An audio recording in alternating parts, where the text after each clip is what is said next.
आपको हर दिन एक नई खबर मिलती है कि भारत का कद किस तरह से दिनों दिन ऊंचा होता जा रहा है। भारत किस तरह विश्व गुरु बनने को अग्रसर है। और कुछ समय पहले तक जो सिर्फ डॉलर में ट्रेड होते थे, मतलब अगर आपको किसी भी देश से पैसे या कोई सामान लेना है पैसे देकर, तो आपको डॉलर देना पड़ता था। बिना डॉलर के आपको कुछ सामान नहीं मिलता। अब दुनिया के 18 देश भारत के साथ रुपए में ट्रेड करना चाहते हैं। अब यह कहीं ना कहीं ये जो सरकार है उसकी क्षमता को दर्शाता है कि किस गति से ये सरकार काम कर रही है और इस देश को कहां से कहां ले जाने वाली है।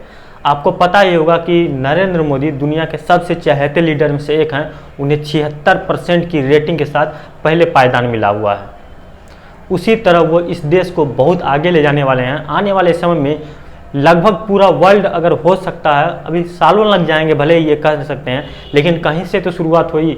18 देश चाहते हैं कि इंडिया के साथ वो INR में मतलब डील करें, जो भी हो पैसा हो INR दे के अपनी डील ले सकते हैं, सामान बेच खरीद सकते हैं। तो कहीं ना कहीं वर्ल्ड इस चीज़ को रिकॉग्नाइज कर रहा है कि इंडिया एक बढ़ती हुई ताकत है और उसके आगे हर किसी को झुकना पड़ेगा। और पाकिस्तानी मीडिया में भी ये बातें हो रही है। तो आइए देखते हैं इस वीडियो को। वीडियो में आगे बढ़ने से पहले चैनल को सब्सक्राइब कर लीजिए और बेल आइकन दबा लीजिए ताकि हमारी हर वीडियो को नोटिफिकेशन सबसे पहले आपको मिल सके।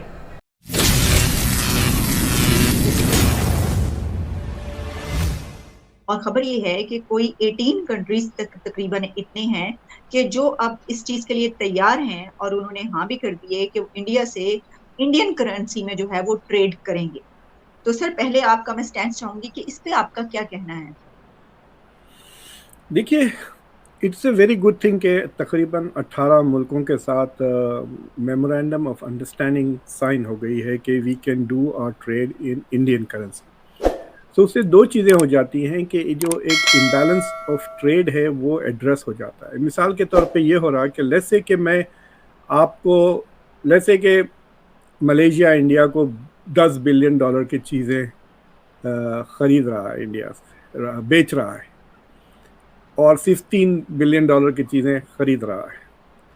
अगर वो रुपयों में करता है तो ये जो डिफरेंस है उसके पास ज़्यादा रुपये रह जाएंगे ना। They will have more rupees left with it कि अरे हम 10 बिलियन रुपीस का सामान इंडिया को बेच दिए, अब सिर्फ 3 बिलियन का हम खरीद रहे हैं, हमारे पास सिर्फ 7 बिलियन रुपए का हम करेंगे क्या? या तो वो वापस इंडिया में इन्वेस्ट कर देंगे वो, क्योंकि वो रुपी है, या दे में रीएडजस्ट के अच्छा ये जो चीज़ हम थाईलैंड से ख़रीद रहे हैं, ये जो चीज़ हम जापान से ख़रीदते हैं, उसे छोड़कर ये 7 बिलियन का मज़ीद हम इंडिया से ख़रीद लेते हैं। That's how we can use our rupees. और अगर इंडिया का थाईलैंड के साथ मेमोरेंडम ऑफ अंडरस्टैंडिंग हो भी जाता है, then Malaysia can pay Thailand in rupees because it has surplus rupees as a foreign currency.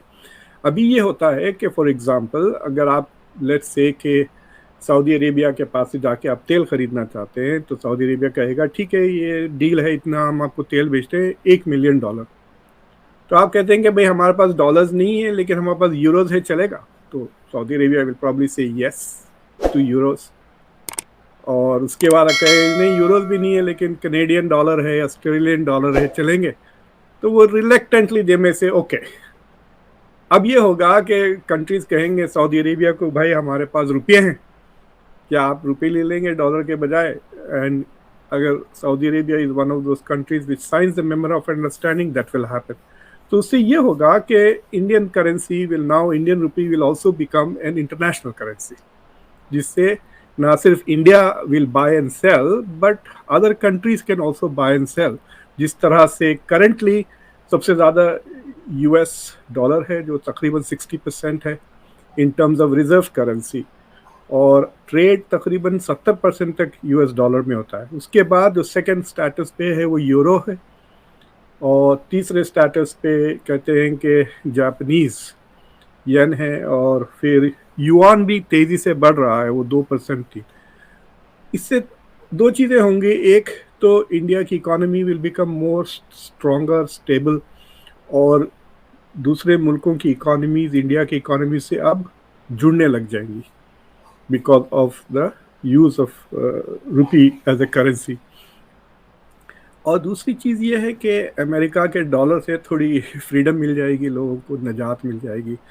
और वरना the US has started using it as a weapon पिछले 10-20-30 साल से। जब तो ईरानियन मसला जब से शुरू हुआ है 79 के बाद से, ईरान के ऊपर जो सलमान रुश्दी के फतवे के बाद से जो सैंक्शंस वगैरह लगने लगे हैं, उसके बाद से इंटरनेशनल फाइनेंस में यूएस डॉलर को एज अ वेपन की तरह यूज़ की है यूएस और वेस्टर्न कंट्रीज़ ने मुल्कों पे सैंक्शंस करने के लिए, जिससे लोगों की तरक्की वगैरह रुक जाती है। बस ऐसे सैंक्शंस इस्तेमाल किए हैं यूएस से, मैं कह सकता हूँ कि कई दुनिया के करोड़ों लोगों की ज़िंदगियाँ तबाह हो गई हैं बिकॉज ऑफ दीज सैंक्शंस। अगर आप इराक का पॉपुलेशन ले लें, ईरान की आवाम को ले लें, ईरान और इंडिया ट्रेड नहीं कर सकते because of this dollar sanctions. तो अगर ईरान भी आ जाता है रुपी के मामले में, then they can also escape US sanctions, और फिर they can begin trading more aggressively and in larger volumes। लेकिन जब तक यूएस की बैंक्स के साथ और डॉलर्स के साथ ताल्लुकात है, सेकेंडरी सैंक्शंस का तो डर रहेगा ही, बट कम होते जाएगा। जितने ज़्यादा मुल्क नॉन डॉलर ट्रेड करने लगेंगे तो वो जो है सो उतना ही डॉलर कमज़ोर होते जाएगा और यूएस की ग्रिप कम होगी। China, Saudi Arabia, these are the 3 countries, और रशिया, जो बहुत ज़्यादा डी डॉलराइजेशन की तरफ बढ़ रहे हैं, and they are all quite aligned with each other, except कि इंडिया चाइना के बीच में थोड़ी मुठभेड़ है। वरना ये सारे कंट्रीज़, अगर आप रशिया को कोर बना लें तो रशिया का दोस्त चाइना, रशिया का दोस्त इंडिया, रशिया का दोस्त सऊदी अरब, ये चारों मुल्क तेज़ी से डी डॉलराइजेशन की तरफ बढ़ रहे हैं। डॉक्टर साहब, ये जो आपने तफसील बयान की, तो क्या जब अमेरिका तक भी ये सब बातें पहुंच रही हैं, खबरें, वो भी जानता है कि क्या हो रहा है, तो क्या आप समझते हैं कि इंडिया की स्ट्रेंथ को देखते हुए अमेरिका उसके खिलाफ ये जो कुछ पाबंदियां या ये कि तुम ये तिजारत, वो जब देखेगा और खौफ महसूस करेगा तो कोई ऐसा स्टेप ले सकता है? देखिए, अमेरिका ने हमेशा अपनी इकोनॉमी को एज ए कैरेट की तरह इस्तेमाल किया है और अपनी डिफेंस और ये सैंक्शंस वगैरह रिजीम को एज ए स्टिक। तो अभी तो वो देख रहे हैं, they are trying their best कि इंडिया किसी ना किसी तरह से अमेरिका का, इट्स लाइक सेइंग कि भाई इंडिया को पटाने की कोशिश कर रहे हैं कि शादी कर ले हमारे साथ। तो अब वो शादी से पहले अब वो कितने भी उसके थोड़े बहुत गुस्ताखियाँ हो, ज़रा इग्नोर कर ले रहे हैं कि कोई चिट्ठी का जवाब नहीं देती, फ़ोन नहीं उठाती, टेक्स्ट नहीं करती, उसके साथ भी बात करती है, उसको भी फेसबुक पे लाइक करती है। ये जो क्वाड है, क्वाड को अलायंस में बदलना चाहती है। US wants A military alliance with India against China, that's what I mean by शादी। तो ये जो बातें हो रही कि ओल्डेस्ट डेमोक्रेसी, लार्जेस्ट डेमोक्रेसी, वो समझते हैं कि अगर इंडिया चाइना की दोस्ती हो जाती है, then this will become the Asian century. Europe ख़त्म, वेस्ट भी बहुत कम हो जाएगा और अमेरिका बहुत पीछे हो जाएगा इंडिया और चाइना के। By 2075 China, India will be way ahead of the US. तो the best way for US to prevent 2022 from becoming an Asian century, इसके ये जोड़ी बनने से तोड़ दें। तो कैसा तोड़े कि हमारे से जुड़ जाए। तो that is what I mean कि ये इसलिए जो फ्रेज इस्तेमाल होती है as the most consequential relationship India और यूएस की। सो अगर इंडिया अमेरिका के साथ नहीं ज्वाइन होता आइंदा 10 साल में in terms of N alliance, तो अमेरिका की हेजेमनी दुनिया में ख़त्म हो जाएगी। अब ये और बात है कि we may live in a world without hegemony, या इंडिया चाइना के बीच में क्या होता है। So it's that kind of a situation कि India is the playing the king maker. India चाहा तो चाइना को बॉस बना सकता है, चाहा तो अमेरिका को बॉस बना सकता है।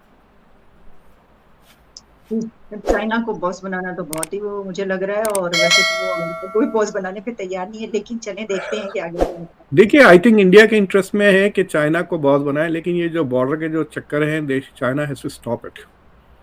जो चाइना इंडिया को तंग इसलिए कर रहा है कि इंडिया अमेरिका के करीब जा रही है, so it's making China insecure. So basically इसलिए तो डॉक्टर साहब, इंडिया तो खुद बॉस नहीं बनना चाहता, वो कैसे बनाएगा इन दोनों में से किसी को बॉस? अभी इंडिया के पास वो कैपेबिलिटीज नहीं है। मतलब कहने को तो है कि अगर मल्टीपोलर वर्ल्ड बन जाती है तो nobody is boss, then India is also one of the smaller bosses. अगर एक बड़े बॉस के बजाय छोटे मोटे 6-7 बॉसेस हो जाते हैं दुनिया में, तो then India is one of them, जिसमें यूरोप भी एक बॉस है, अमेरिका भी है, चाइना भी है, जापान भी है, रशिया भी है, राइट? वो that is the best situation for India, लेकिन that is not easily happening at the moment, क्योंकि क्लस्टर्स बन जा रहा है ना। रशिया और चाइना अलग नहीं रहे, they are getting very close. America Europe तो नेटो के वजह से भी काफ़ी क्लोज है। तो ये जो जोड़ियां हैं, इसके वजह से जो जिस तरह की दुनिया इंडिया देखना चाहता है फिल वक्त, वो नज़र नहीं आता। दुनिया अगर रुपए में ट्रेड करने लगेगी, INR में ट्रेड करने लगेगी, तो कहीं ना कहीं रुपये की वैल्यू बहुत ज़्यादा बढ़ जाएगी और हमारी ताकत भी उसके साथ बढ़ेगी। क्योंकि जो रुपया लोगों के पास रहेगा वो चाहेंगे कि इंडियन करेंसी या तो इंडिया में ही इन्वेस्ट करना उनके लिए ज़्यादा पॉजिटिव रहेगा, जिसके कारण यहाँ पर और ज़्यादा इन्वेस्टमेंट आएगी। और ज़्यादा इन्वेस्टमेंट आएगी मतलब जॉब्स क्रिएट होंगे, जॉब्स क्रिएट होंगे से मतलब लोगों की स्थिति सुधरेगी। कहीं ना कहीं ये दूरदर्शी सोच का नतीजा है जो आज आप देख रहे हैं। इससे पहले आपने कभी नहीं सुना होगा कि कोई भी देश इंडियन करेंसी एक्सेप्ट करता है, मतलब कि वो इंडियन करेंसी में ट्रेड करना चाहता है। अब दुनिया के 18 देश इंडियन करेंसी में ट्रेड करना चाहते हैं। यह इससे पता चलता है कि हमारी नीतियाँ कितनी साफ है। हम विश्व को एक साथ लाना चाहते हैं और उसको लीड भी करना जानते हैं कि किस तरह से हमें उनका लीडर बनना है। और उस दिशा में भारत कहीं ना कहीं अग्रसर होता दिखाई दे रहा है और दुनिया के साथ कदम मिलाकर चलता है। जहाँ कुछ साल पहले तक भारत को इस तरह से रिप्रेजेंट किया जाता था कि अरे देखो भारत में क्या हो रहा है, यहाँ पे कितनी गरीबी है, कितनी पॉवर्टी है, कितनी पॉवर्टी से बिलो लोग हैं, लोग को खाने को नहीं मिल रहा है। हालांकि आज भी वो वेस्टर्न मीडिया के थ्रू ये प्रोजेक्ट किया जाता है कि भारत में ये है वो है, बताया जाता है कि पाकिस्तान हमसे ऊपर है हंगर इंडेक्स में भी, हैप्पीनेस इंडेक्स में भी। लेकिन वो तो रियलिटी में कहीं कुछ और है। जहाँ पे लोग आटे के लाइन में लगे हुए हैं वो हमारे से हंगर इंडेक्स में ऊपर है, हमारे यहाँ ज़्यादा भुखमरी है। ऐसा वेस्टर्न मीडिया अपना दांव पे चलता रहता है, प्रोपगेंडा फैलाता रहता है। लेकिन प्रोपगेंडा से क्या, अब जो 18 देश हैं वो चाहते हैं कि इंडिया के साथ रुपए में ट्रेड करें, तो ये अच्छी खबर है इंडिया के लिए। इससे अच्छी बात ये है कि डॉलर की वैल्यू कहीं ना कहीं गिरेगी। अमेरिका को जो लगता है 70% जिस तरह बता रहा है कि इकोनॉमी डॉलर में ट्रेड करती है, तो अमेरिका का वर्चस्व कहीं ना कहीं खतरे में पड़ जाएगा और भारत कहीं ना कहीं महाशक्ति के रूप में ऊपर उठता हुआ नज़र आ रहा है। जिस तरह मोदी सरकार के नेतृत्व में यहाँ देश काम कर रहा है, यहाँ के लोग काम कर रहे हैं, यहाँ की सरकारें काम कर रही है, यह कहीं ना कहीं आगे चलकर बहुत ऊपर जाने वाला है। बाकी आप क्या सोचते हैं इन मुद्दों पर? अगर आपकी कोई राय या कोई विचार है तो आप कमेंट के जरिए हमें दे सकते हैं।